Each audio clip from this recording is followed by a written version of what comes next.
The African Cities Research Consortium, ACRC, is a collaborative research program seeking to tackle complex urban challenges in the continent's rapidly changing cities.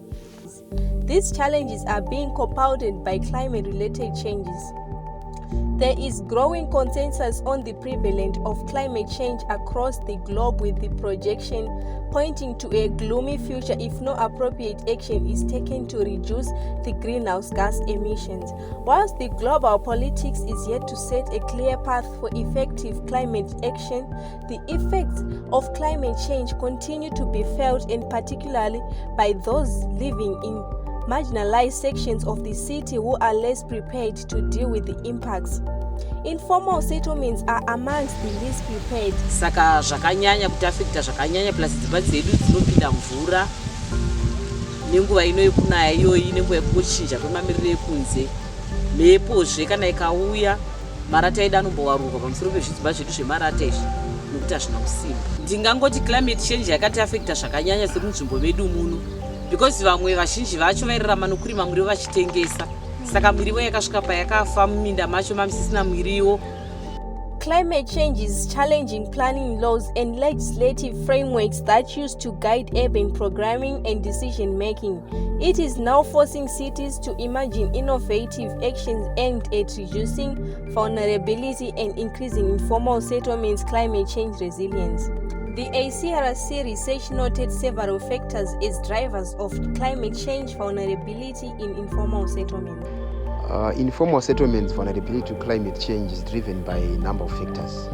Firstly, there is the issue of environmentally challenging sites which they occupy, which require significant investments in developing roads and proper drainage. Then the other issue also is the insecure tenure.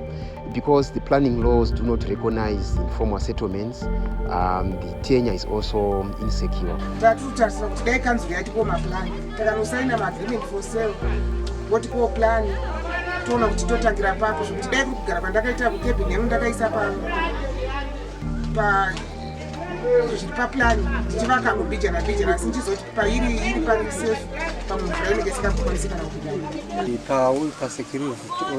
Security of tenure hatina chatiri kugona kuti tiite paground.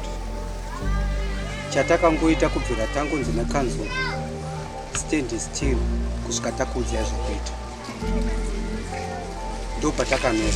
And the other issue as well which drives vulnerability in informal settlements is that of evictions and demolitions. Because of the legal aspects, informal settlements are at a constant threat of evictions and demolitions. And this also affects their capacity to engage in any any resilient capacity building exercise within the informal settlements.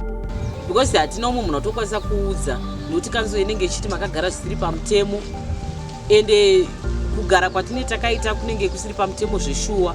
Tinogara futi takavingwa, dzimwe dzenguti tine chingotyidzirwa nekanzo yachona. Pamba tinokandirwa zvimatsamba toudzwa kuti 24 hours munge madini, munge matakura zvinhu zvenyu mabva pamuri kudini, pamuri kugara ipapo. Due to their vulnerability, informal settlements are being disproportionately affected by climate change. Floods are common in Harare informal settlements and affects housing and vehicular movement. The other thing is kuma informal settlement kuno kutakavakadzinga dziya dzongogara zveemergency samacabin. Saka panoita mafloods ayaya kunoku zhinji yacho mvura ichierera inopinda mudzimba. Informal settlements are yet to get a green light to construct permanent housing, thereby affecting their resilient capacity to climate-related impacts. The limited access to improved water supply lead to occurrence of communicable diseases. Residents of Boko Haram in Crowborough farm complain of perennial outbreak of diarrhea in their settlement. Livelihoods and food security are also affected due to flooding and plus nemvura yekunwa papachina mvura nemvura dzatinoteka muzvimatsime takambovhiringika zvakanyanya. Takaita manyoka munzvimbo yedu muno, vana vainzwa midumbu, vanhu vakuru vainzwa midumbu, saka zvakativhiringidza zvakanyanya. Saka pamadevelopment hapana tinobvumidzwa kuti tiite.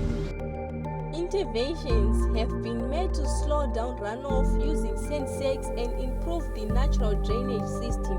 However, all these efforts are lacking state support to increase scale and level of investment. The story is different for settlements that have been regularized like Hopley and Dzivakwi extension. Communities are constructing permanent housing, install stormwater drains and using own resources to connect to water and power grid.